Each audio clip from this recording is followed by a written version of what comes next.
Right, the trick when installing these E92 injectors, you've got the plate down there, which you can see, that plate or clamp slides in to the injectors to hold them down. Now, do you put that plate in to the two injectors and lower the injectors down, trying to hold the plate in place, whilst you get the injectors, trying to get the tips of the injectors into the holes that you now can't see? No, don't need to do it that way at all. What you do is you put the injector down into the hole and the other injector down into the hole,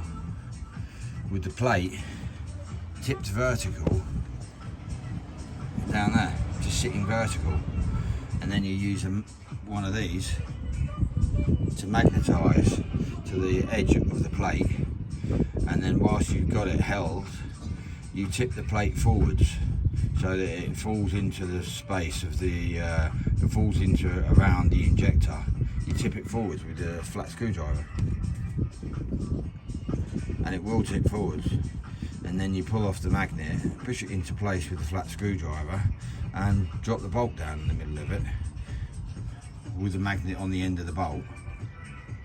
holding the bolt. And then once it's gone into the hole through the centre of the clamp, you slide the magnet to the right and it will come off the bolt and the bolt stays in the hole. And then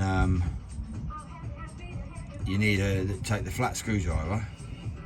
and just put it behind the injector on the nearest side you can see, and then take this injector feed pipe, screw it in on one side a couple of turns, and then screw it in a couple of turns on the injector. And if it won't go because the injector's not far enough across, just turn the flat screwdriver and it will make the injector square up a bit better, and then you can do it up. And with it done up finger tight, then you do up the centre bolt in the middle of the injector clamp that you can see these bars going down to,